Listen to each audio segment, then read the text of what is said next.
ज़रा हटके में खुशामदीद। शाहज़ेब गिलानी का सलाम कबूल कीजिए। मेरे साथ हैं ज़रार खोड़ो और इस्लामाबाद से हमारे साथ हैं वसतुल्लाह ख़ान। ऑडियो लीक्स पर सुप्रीम कोर्ट में आज धुआंधार एक समाअत हुई है। हुकूमत का बेंच में शामिल 3 जजेस पर एतराज़ है। चीफ जस्टिस का बार बार सवाल ये है कि ये ऑडियोज़ आखिर कौन प्लांट कर रहा है। इस पर हम प्रोग्राम में आगे बात करेंगे। इसके अलावा पाकिस्तान में HIV का जो वायरस है वो खामोशी से किस तरह से फैल रहा है। अदाद शुमार से पता चला है कि सिर्फ पिछले साल पाकिस्तान में 10,500 से ज़ायद नए केसेस तशख़ीस हुए।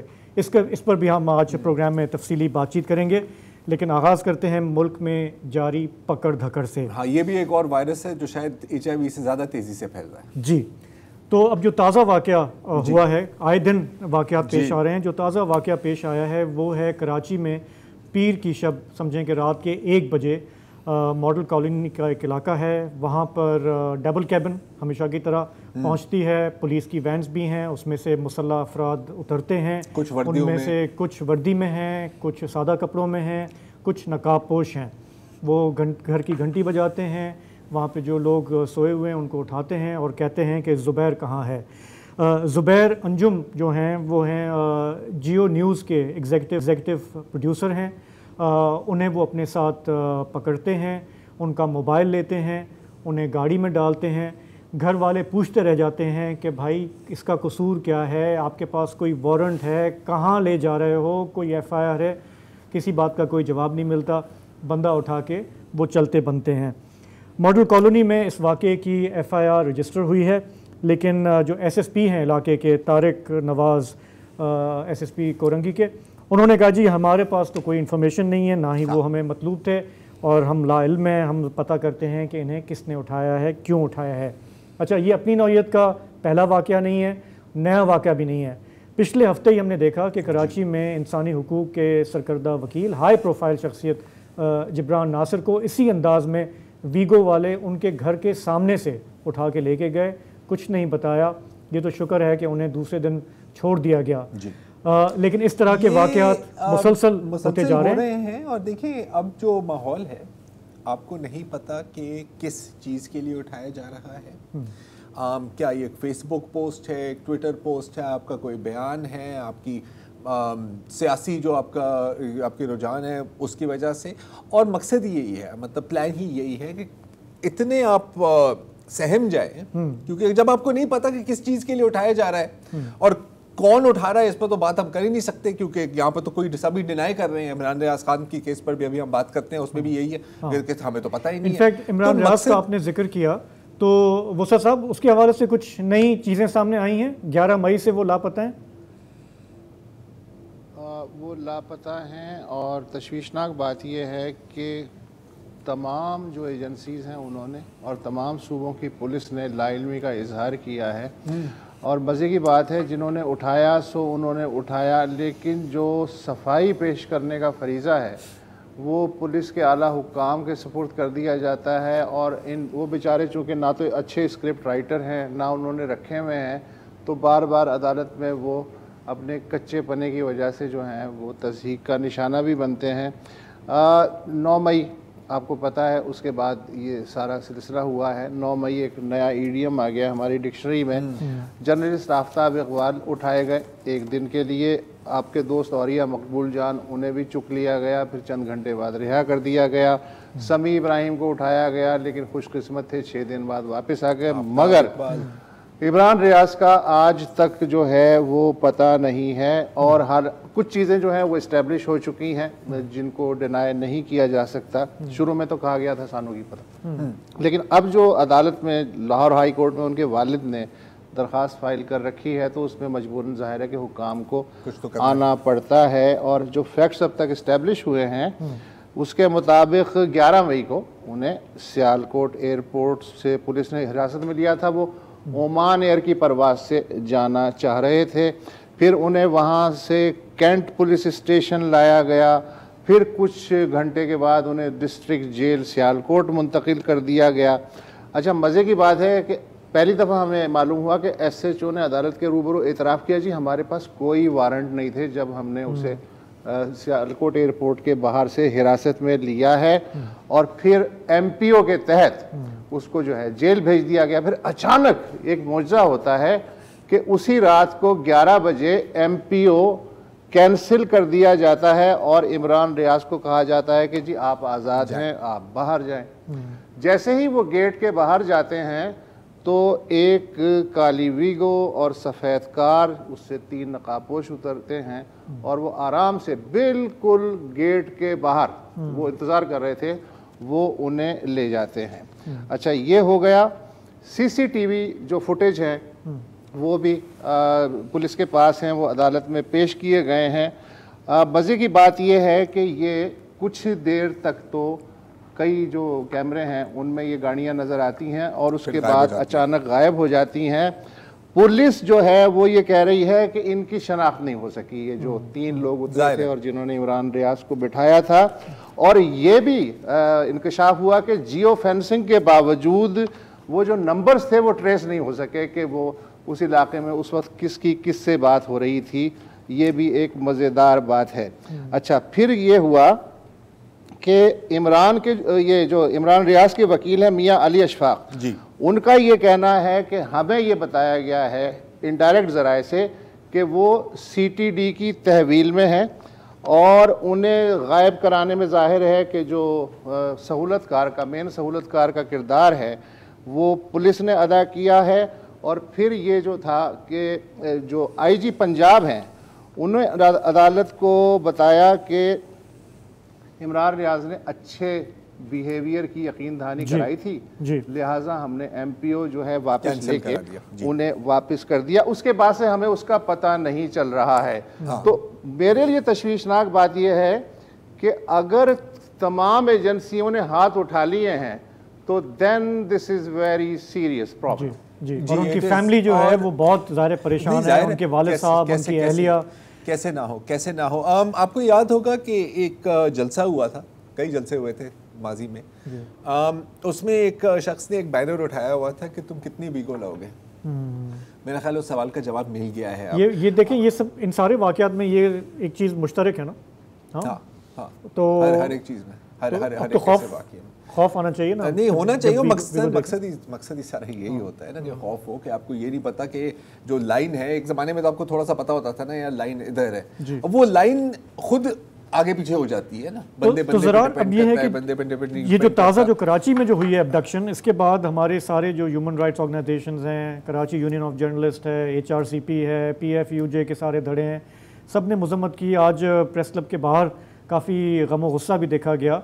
और अब हम ये देख रहे हैं कि ये 9 मई के बाद जिस तरह वसत नबी का जो हालात बदल रहे हैं उसमें आए दिन कोई ना कोई उठाया जा रहा है और ये मामला जो है ये प्रोजेक्ट लगता है ये फैलता जा रहा है। नहीं, वो तो फैलता जा रहा है। अच्छा, ये इस तरह के जो प्रोजेक्ट होते हैं ना, अब ये लफ्ज़ इस्तेमाल मैं नहीं करना है, उसकी एक कॉनोटेशन अलग होती है। पेरिफेरीज, जो दूर दराज इलाके होते हैं, आपके जो अर्बन सेंटर्स और आपके जो सेंटर्स ऑफ पावर हैं यहाँ पर, जैसे कि आप कहें इस्लामाबाद, लाहौर, कराची हो गया, जो बड़े आपके जो शहर हैं इस मुल्क के, वो मतलब पेरिफेरीज या उन ग्रुप से शुरू होते हैं। लेकिन फिर ये जो तरीका कार होता है, ये SOP होते हैं, ये फिर हर जगह आपको नज़र आता है और आजकल हम यही देख रहे हैं। अच्छा, अब जहाँ तक ज़ुबैर अंजुम की बात है और जहाँ तक जिब्रान नासिर की बात थी और जहाँ तक इमरान रियाज खान की बात है, तो इसमें तो फुल डिनायल है ना, हमें तो पता ही नहीं है। कुछ ऐसे केसेस भी होते हैं, और कत्ल के केस की अब मैं बात करूंगा, जिसमें 1 सेकंड के अंदर आप फैसला कर लेते हैं कि जिम्मेदार कौन है। और मैं बात कर रहा हूँ सुप्रीम कोर्ट के सीनियर वकील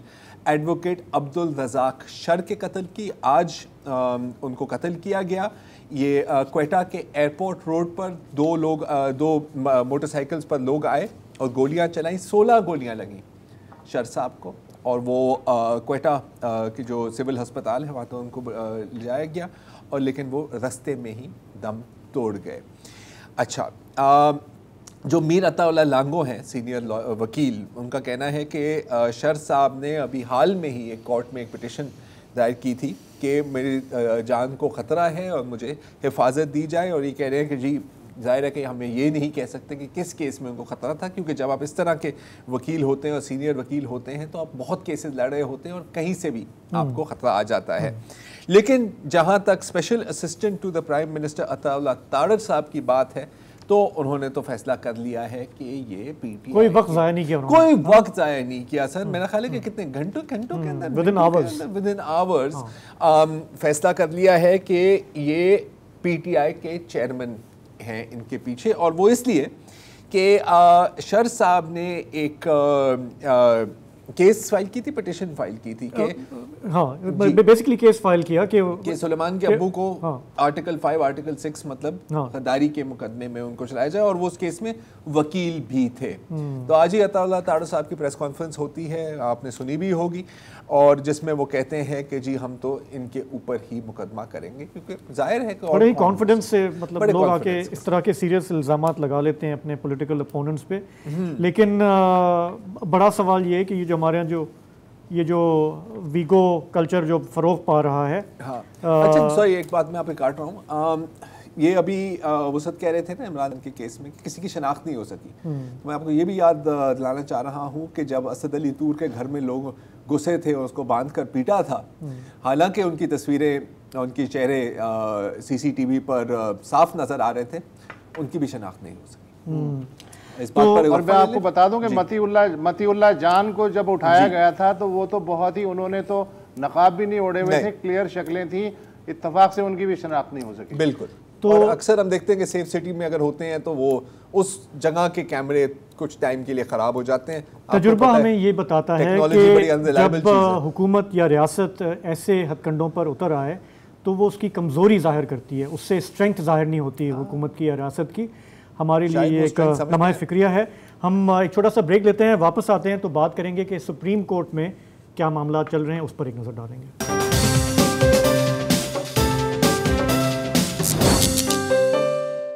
प्रोग्राम में वापस खुशामदीद। आपने तो सुना होगा कि कुछ अरसे से हमारे यहाँ ऑडियो लीक्स बार बार हुए जा रही थी, और उस पर ज़ाहिर है कि गवर्नमेंट ने काफ़ी प्रेस कॉन्फ्रेंसेस भी की, उसमें हमारे फाजिल जजेस के हवाले से भी ऑडियो लीक्स थी, और फिर जस्टिस काजी फायज़ ईसा की सदारत में गवर्नमेंट ने एक फैक्ट फाइंडिंग कमीशन बनाया। गवर्नमेंट ने कहा कि जी हमें पता लगाना चाहिए कि ये असली हैं, नकली हैं, फेक हैं, क्या है इसकी हकीकत में हमें जाना चाहिए। लेकिन फिर हमने देखा कि chief justice of Pakistan Umar Atyab Bandial साहब आड़े आ गए। उन्होंने एक 5 रुकनी बेंच बनाया। उन्होंने कहा ऐसा नहीं हो सकता, क्योंकि ये जो है ये सुप्रीम कोर्ट के आज़ादी में मुदाखलत है, क्योंकि हमसे आपने नहीं पूछा ये कमीशन बनाने से पहले, और उन्होंने इस कमीशन की कार्रवाई रोक दी। केस चल रहा है, आज उसकी समाअत हुई, काफ़ी धुआंधार समाअत थी from what I can gather, जो हमारे रिपोर्टर्स वहाँ पे हैं, और उसमें ज़ाहिर नज़र ये आया कि चीफ जस्टिस साहब जो हैं वो बार बार उनका इसरार ये था कि हमें ये बताया जाए कि ये ऑडियो रिकॉर्ड कौन कर रहा है, ये लीक कौन कर रहा है, उसका मकसद क्या है। सवाल तो सही है, अपनी जगह पे सवाल तो सही है। उनका जो उन्हें जो हुकूमत की तरफ से जो मौक़िफ़ दिया जा रहा है वो ये है कि देखें पहले तो हम इसका पता लगाएं कि ये सही हैं भी या नहीं है, और इसलिए हम ये फैक्ट फाइंडिंग मिशन बना रहे हैं। बिल्कुल, सिर्फ इसलिए बना रहे हैं। तो आज जो है जस्टिस मुनीब अख्तर जो कि इस बेंच का हिस्सा हैं, वो खासे मतलब जोश में थे अपेरेंटली, और उन्होंने तकरीबन मासूमाना तौर पर उन्होंने कहा कि क्या खूबसूरत तरीका है, पहले ऑडियोज़ आप जजेस पर जो है उस पर आप तस्दीक करते हैं, हमारी मतलब प्रेस कॉन्फ्रेंसेस करते हैं, फिर कहते हैं कि अच्छा आप उसकी तहकीक कराते हैं, और बाद में आप जो है कमीशन बनाने जाते हैं। तो बेसिकली उनको उनका ये कहना है नीयत का पता है कि ये सब क्या हो रहा है, ठीक है ना। मेरा भी कुछ इसी तरह का पॉइंट ऑफ व्यू है। एक उन्होंने ये भी बात कही, और ख़ास तौर पे उन्होंने जो हमारे ये वज़ीर दाखिला हैं जिनको बहुत शौक़ है आगे प्रेस कॉन्फ्रेंसेस करने का, और शायद उन्होंने एक प्रेस कॉन्फ्रेंस में ये कहा था कि हमारे जजेस जो हैं उन पे सवालिया निशान है और यूँ है, उनका कॉन्डक्ट सही नहीं है। तो ख़ास तौर पे उन्होंने कहा कि जी अगर ये कोई आपका मिनिस्टर कहता है सिटिंग जजेस के बारे में, तो हम क्या समझें कि ये गवर्नमेंट कह रही है। तो उन्हें कहा गया कि नहीं, ये तो एक वजीर का पॉइंट ऑफ व्यू है, जाती राय है यार, जाती राय नहीं हो सकती। अच्छा, उसमें उन्होंने कहा कि अगर ऐसा है तो फिर गवर्नमेंट को तो उन्हें सैक कर देना चाहिए। मतलब वो ये एक्सपेक्ट कर रहे हैं कि अगर वजीर आके इस तरह की प्रेस कॉन्फ्रेंस करेंगे तो एक्शन तो उधर लिया जाना चाहिए। तो आज की जो समाज जितनी उसकी मैंने देखी है कवरेज, उसमें चीफ जस्टिस साहब और उनका बेंच आ रहा था कि हम इन मौज़ूआत पर फोकस रखें कि हमारा मजाक उड़ाया जा रहा है, इंसिन्यूएट किया जा रहा है, हमें मुतनाज़ा बनाया जा रहा है, जबकि गवर्नमेंट का ये कहना है कि जी कि हमें फैक्ट फाइंडिंग आप करने दें। एक और पॉइंट जो गवर्नमेंट का है वो ये कि जी ये बुनियादी तौर पे कॉन्फ्लिक्ट ऑफ इंटरेस्ट है, मतलब मफादात का टकराव है। क्योंकि वही 3 जजेस बैठे हैं इस बेंच पे जिनकी ऑडियोज़ हैं, और वो मतलब नॉर्मली ये होता है कि आप कहते हैं कि जी हाँ नॉट बिफोर मी, क्योंकि अगर मेरी सास का मामला है, मेरे किसी और करीबी दोस्त का मामला है, तो मैं ये केस नहीं सुन सकता। अभी हम ये देख रहे हैं कि बेंच का इसरार है कि हम ही सुनेंगे और हम इसको आगे चलने भी नहीं देंगे। तो आज की समाअत में इस तरह की कुछ सूरत हाल हमारे। अच्छा देखिए, सवालिया निशान। अच्छा, मैं यहाँ कुछ अर्ज करना चाह रहा हूँ जी वो सर, कि ये एक तो चले ठीक है कि चीफ जस्टिस ये कह रहे हैं कि भाई वो ठीक है कि आप ऑडियोज़ की छानबीन कर रहे हैं, बड़ी अच्छी बात है, लेकिन इस सवाल का जवाब कौन देगा कि ये ऑडियोज़ जो हैं वो प्लांट किसने की, रिकॉर्ड किसने की। और मज़े की बात यह है कि काजी फायज़ ईसा का जो कमीशन है उसका जो TOR है उसमें भी ये नहीं इख्तियार दिया गया है कि जी सोर्स का पता लगाया जाए कि जड़ तक पहुंचने के लिए कि ये रिकॉर्ड किसने की। काउंटर जाहिर है कि इसमें जो गुफ्तगू हुई है उस पर एक्शन लिया जाना चाहिए, लेकिन ये रिकॉर्ड किसने की। और सिर्फ यही नहीं, हुकूमत ये कहती है कि जी हम सुप्रीम कोर्ट की और जजों की इंटीग्रिटी के लिए ये कमीशन कायम किया है, बड़ी अच्छी बात है। तो भैया वजीर आजम हाउस के दफ्तर की भी तो कोई इंटीग्रिटी होगी। इमरान खान की तमाम कैबिनेट मीटिंग्स जो हैं उनकी रिकॉर्डिंग जो है वो ब्लैक मार्केट में कैसे आ गई, किसने की। खुद मियां Shahbaz Sharif prime minister of Pakistan, sitting prime minister, उनकी जो गुफ्तगू है वो कहाँ से आ गई है। अपनी डिग्निटी के बारे में कोई फिक्र नहीं है, सुप्रीम कोर्ट के जजों की डिग्निटी के बारे में सबसे ज्यादा फिक्र है। तो ये जो चीजें हैं, कल मैं डॉन का एडिटोरियल भी पढ़ रहा था, उन्होंने डॉन के एडिटोरियल में एक बड़ी अच्छी बात थी कि एंटी टेररिस्ट लॉज के तहत सिर्फ रियासती एजेंसियां जो मशकूक अफराद हैं, जो के बारे में पता है कि टेररिज्म में इन्वॉल्व हो सकते हैं या हैं, उनकी वायर टैपिंग कर सकती हैं। लेकिन उसके अलावा किसी भी शहरी की वायर टैपिंग के लिए कोर्ट की इजाजत के बगैर कुछ नहीं किया जा सकता। यहां रोजाना नंगी वीडियोस आ रही हैं, प्राइवेट ऑडियोज आ रही हैं, नो मैटर किसकी आ रही हैं, लेकिन इसमें कोई इंटरेस्टेड नहीं है कि कौन है, इसमें इंटरेस्टेड है। ओहो हो, इसमें तो बड़ा मसाला है। ये क्या हो रहा है? हाँ बताएं सर, यही हो रहा है ना कि हमें जो देखिए, जहां तक ये बात है कि आपको अपनी डिग्निटी की फिक्र नहीं है, दूसरों की डिग्निटी की, तो बड़ी अच्छी बात है ना। जैसे मुझे अपनी कम फिक्र होती है, मुझे वसत साहब आपकी ज्यादा फिक्र होती है, मुझे आपकी ज्यादा फिक्र होती है। तो ये तो मेरा ख्याल है कि इंसानियत के नाते इसको बात को हम गुजर कर देते हैं। कोर्ट की कॉन्डक्ट के ऊपर या जजेस के ऊपर यकीनन सवालिया निशान होंगे, शायद हैं, लेकिन सबसे बड़ा सवालिया निशान तो यही है ना कि यार ये एकदम से आकाश से जाती हैं ये ऑडियोज। अच्छा, अब देखो, जो अभी आपने बात की प्राइम मिनिस्टर हाउस की, कैबिनेट की, अब ये तो मतलब ज़ाहिर है हाई प्रोफाइल चीज़ें हैं।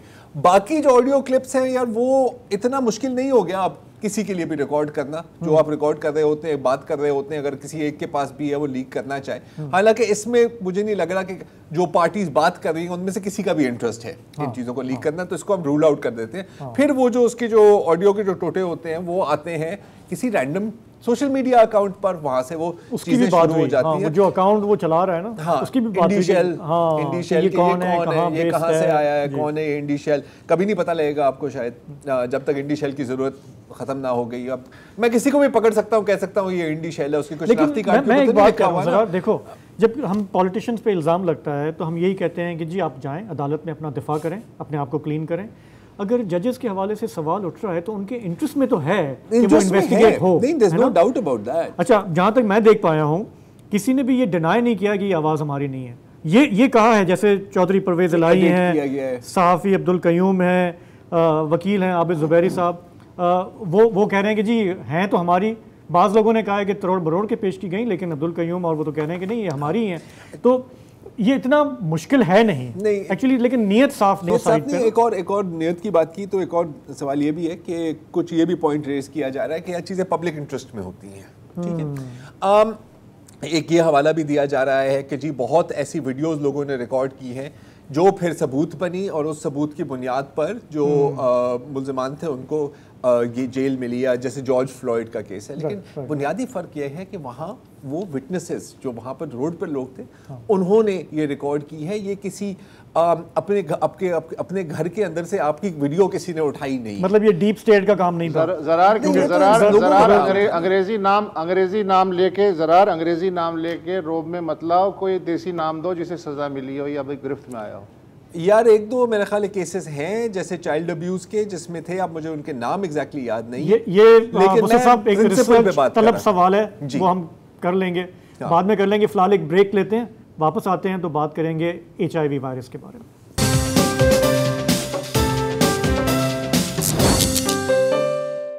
Welcome back. और क्योंकि मुल्क के सूरत हाल, ये जो सारी पकड़ धकड़ चल रही है, ऑडियो लीक्स, वीडियो लीक्स, इस पर बहुत ज़्यादा बात करना सेहत के लिए मुज़िर है, तो हमने कहा कि क्यों नहीं सेहत पर ही बात कर लें।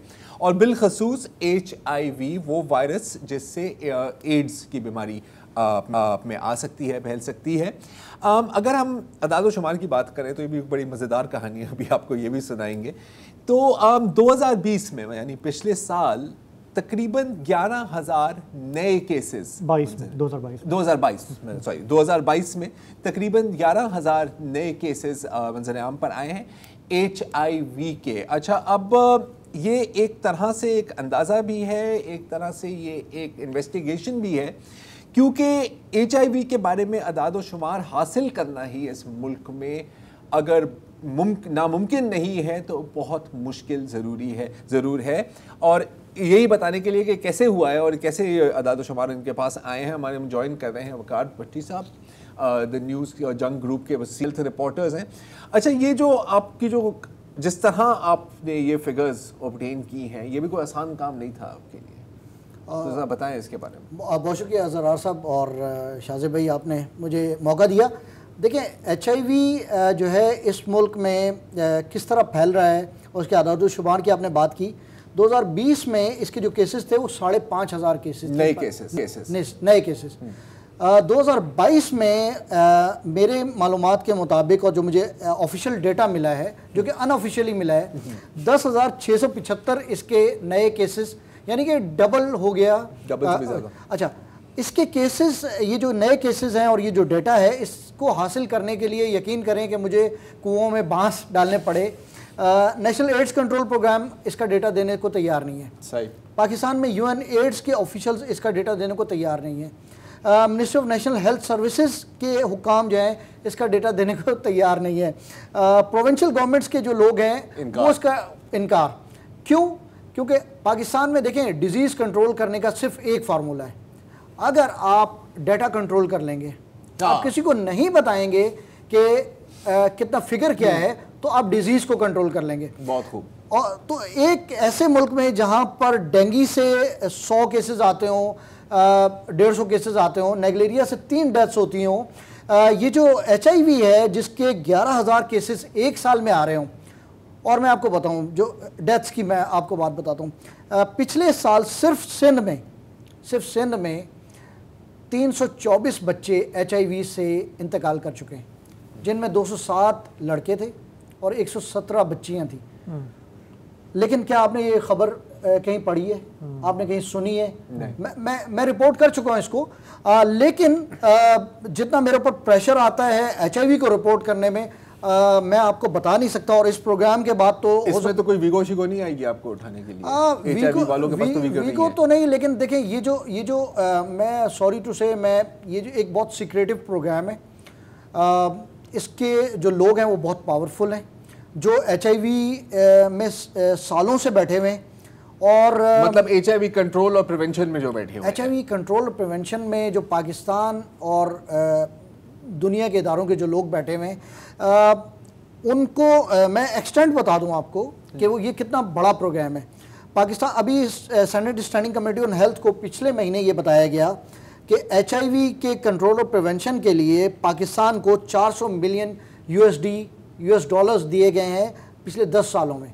सही। तो अगर एक्सचेंज रेट 100 रुपये लगाया जाए डॉलर का, तो ये 40 अरब रुपए दिए गए। 40 या 4 बिलियन सालाना और 40 बिलियन 10 सालों में इस प्रोग्राम के लिए दिए गए। तो ये प्रोग्राम, और फिगर्स मैंने आपको बता दी कि 2020 नहीं भट्टी साहब, ये आप बहुत एक अनोखी बात कर रहे हैं कि कंपेयर टू बाकी तमाम बीमारियां HIV जो है सीक्रेटिव है और उसकी सही रिपोर्टिंग नहीं हो रही है। साथ ही आप कह रहे हैं कि फंडिंग भी बहुत ज़्यादा है, क्योंकि हमें पता है कि ग्लोबली भी वेस्टर्न कंट्रीज़ जो हैं HIV पे ज़्यादा फंडिंग कर रहे होते हैं बनिस्बत दूसरी चीज़ों के। तो अगर फंडिंग भी आ रही है तो मेरा तो लॉजिक ये कहता है कि फिर तो ये नंबर्स दिखाएंगे कि जी हमारे यहाँ ज़रूरत है और फंडिंग की, हमारे यहाँ केसेस भी ज़्यादा आ रहे हैं, अब हमें और पैसा दें। हमारे यहाँ ये जो NGO सेक्टर है ये तो इसी तरह काम करता है ना। ये ज़रा समझाएं कि क्यों। देखें, ये जो केसेस है ना, ये आपको मुझे नहीं दिखाए जाते, ये दिखाए जाते हैं ग्लोबल फंड को, ये दिखाए जाते हैं ग्लोबल UNAIDS को, ये दिखाए जाते हैं WHO को और दीगर जो दुनिया के डोनर के लिए जहाँ से पैसे आते हैं उनको दिखाया जाता है कि देखें हमारे पास केसेस बहुत ज़्यादा बढ़ रहे हैं और हम कुछ करें। और उसकी बुनियाद पे अब मैं मिसाल देता हूँ आपको, 890 केसेस HIV के पर मंथ पाकिस्तान में रिपोर्ट हो रहे हैं। क्या आपने सुना है? ये मंथली हो रहा है। कैपिटल में 50 केसेस हर मंथ, हर महीने जो है HIV के रिपोर्ट हो रहे हैं। अच्छा, वो कहते हैं कि नहीं जी ये पंजाब और KP से आ रहे हैं, तो मैं आपको पंजाब के बता देता हूँ। पंजाब में हर महीने 563 केसेस HIV के नए रिपोर्ट हैं हर महीने सर। पिछले साल 2022 में 6763 HIV के नए केसेस। तो आपने जो बात की ना कि जनरल पॉपुलेशन में, देखिए ये बहुत टेक्निकल गेम है पूरा, ये इसको समझना इतने छोटे से प्रोग्राम में मुमकिन नहीं है। ये लोग कहते हैं कि की पॉपुलेशन में ये अच्छा, की पॉपुलेशन से मैं थोड़ा आपसे भी पूछ लेता हूँ। की पॉपुलेशन का आपका मतलब है कि जो फॉर एग्जांपल टीके लगाते हैं, drug users, intravenous drug users, मनशियात वाले नीडल एक्सचेंज, हेरोइन वगैरह। और फिर ख्वाजा सराक कम्युनिटी में भी बहुत, मेरा ख्याल है कि 7% प्रेवलेंस है शायद HIV की, जहाँ तक अगेन वही अदाद शुमार की बात आ गई। और फिर जाहिर है man who have sex with man, ये MS। लेकिन सबसे कॉमन तो ब्लड ट्रांसफ्यूजन वगैरह भी है ना, सिरिंजेस का इस्तेमाल। देखिए जो लाड़काना में हमारा जो आउटब्रेक हुआ था, इसकी वजह यही थी कि ये आलूदा सिरिंजेस का इस्तेमाल और poor infection prevention and control. तो देखिए यहीं पे मैं आना चाह रहा था। ये जो हमारी की पॉपुलेशंस थी, जो ड्रग यूजर्स थे, MSM थे, man having sex with man, हमारे यहाँ जो फीमेल सेक्स वर्कर्स थी, ट्रांसजेंडर्स थे, इनसे ये निकल कर अब ये जनरल पॉपुलेशन में चला गया। जनरल पॉपुलेशन से मुराद ये है कि अब मैं अगर की पॉपुलेशन, हम 3 लोग जो हैं, अगर हम उन की पॉपुलेशन में नहीं है तो अब हम भी वुल्नरेबल हैं, क्योंकि ये अब जनरल पॉपुलेशन में फैलना शुरू हो गया। अभी एक और की पॉपुलेशन हमारे पास सामने आई है जिसको हम कहते हैं डिपोटीज। पाकिस्तान में गुज़िश्ता साल 46,000 लोग डिपोर्ट होके आए मुख्तलिफ ममालिक से। 40,000 लोग ज़्यादातर गल्फ से आए। अच्छा, ये जो गल्फ से आने वाले लोग थे, इनमें से बहुत सारे जो थे वो इस बुनियाद पर डिपोर्ट हुए कि वो हेल्थ ग्राउंड्स पर हुए, जो ये HIV पॉजिटिव या हेपेटाइटिस C पॉजिटिव।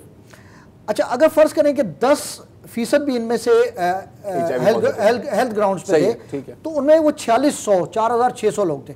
और अगर 5% भी थे तो वो 2,300 लोग थे जो यहाँ वापस आए। अच्छा, यहाँ पे मैं एक नुक्ते की तरफ आपका इशारा तवज्जो दिलाना चाहता हूँ। ये जो पाकिस्तान में आने वाले डिपोटीज हैं, इनकी HIV टेस्टिंग मैंडेटरी नहीं है। अच्छा, वहाँ से HIV की बुनियाद पे डिपोर्ट होंगे, यहाँ पे टेस्टिंग नहीं होगी। यहाँ पे हमारी NGOs ने ये एक मसला खड़ा किया है कि इनके ह्यूमन राइट्स की वायलेशन है। जबकि आप अगर खलीजी ममालिक में जॉब के लिए जाते हैं, वहाँ पे टेस्टिंग होती है, आप मैंडेटरी टेस्टिंग है, आपके ह्यूमन राइट्स की कोई वायलेशन नहीं है। आप अगर वहाँ से वो आपको डिपोर्ट करते हैं तो आपकी ह्यूमन राइट्स की वायलेशन नहीं होती।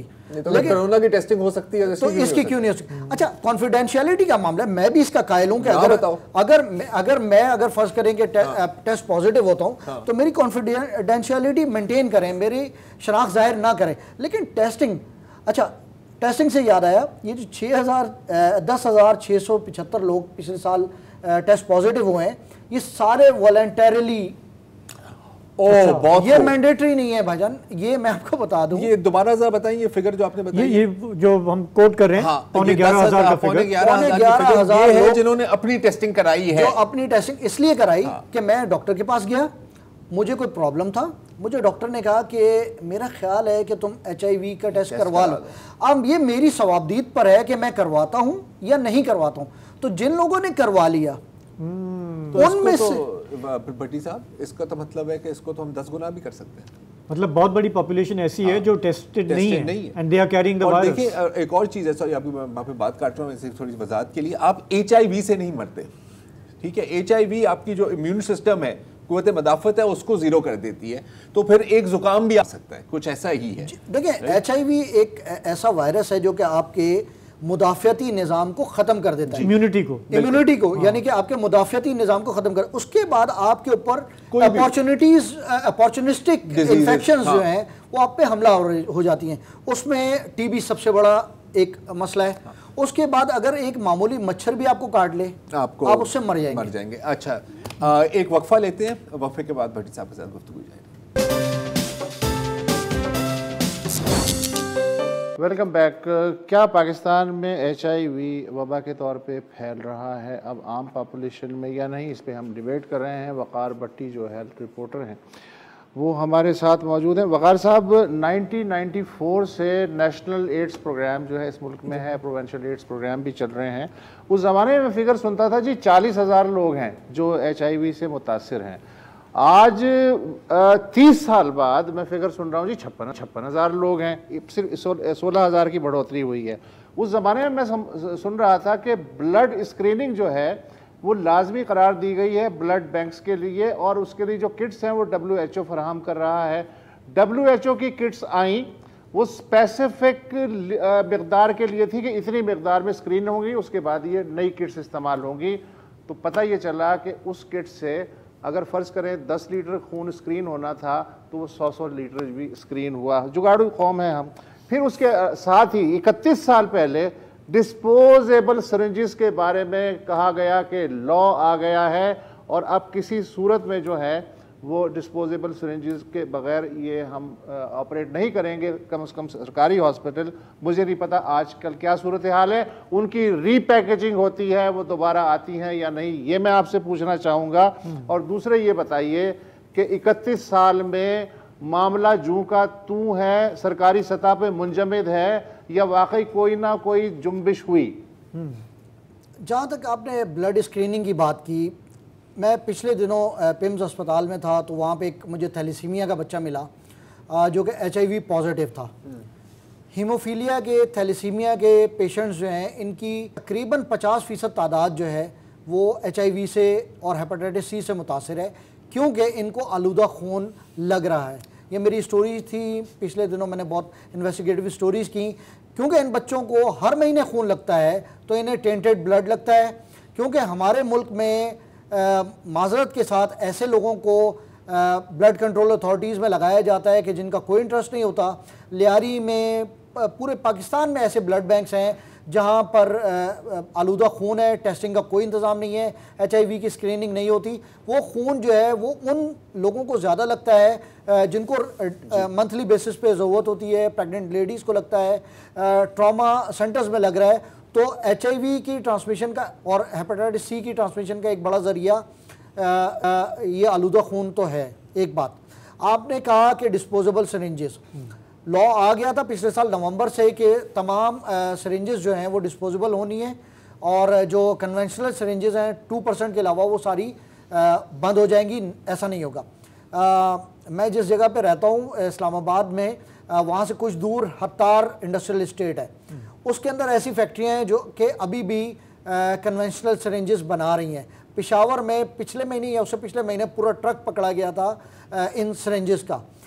ये सिरिंजेस बाहर से भी आ रही हैं, पाकिस्तान के अंदर भी बन रही हैं। पाकिस्तान का जो सिस्टम है, जो हमारे ड्रग इंस्पेक्टर्स का जो सिस्टम है, इंस्पेक्टर्स के लफ्ज़ से आप अंदाज़ा कर लें कि वो क्या कर रहे होंगे। तो पाकिस्तान में HIV जो है सर वो मल्टीपल सोर्सेज से आ रहा है। मैंने डिपोटीज़ का आपको बताया, डिपोटीज़ एक बहुत बड़ा ज़रिया है, आलूदा खून जो है वो बहुत बड़ा ज़रिया है।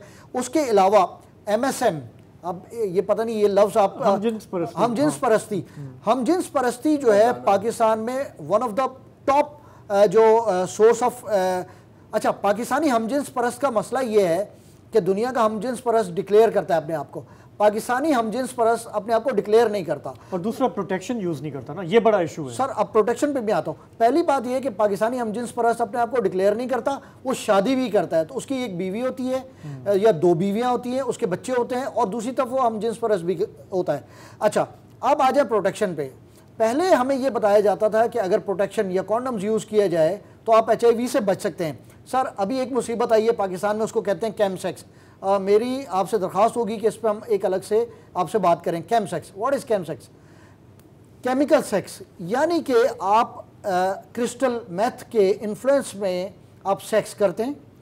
पाकिस्तान के तमाम ट्रांसजेंडर्स जो कि सेक्सुअल एक्टिविटीज़ में इन्वॉल्व हैं, पाकिस्तान की तमाम फीमेल सेक्स वर्कर्स जो कि सेक्सुअल एक्टिविटीज़ में इन्वॉल्व हैं, पाकिस्तान के तमाम SMM जो MSM जो कि सेक्सुअल एक्टिविटीज़ में इन्वॉल्व हैं, वो क्रिस्टल मेथ का इस्तेमाल कर रहे हैं।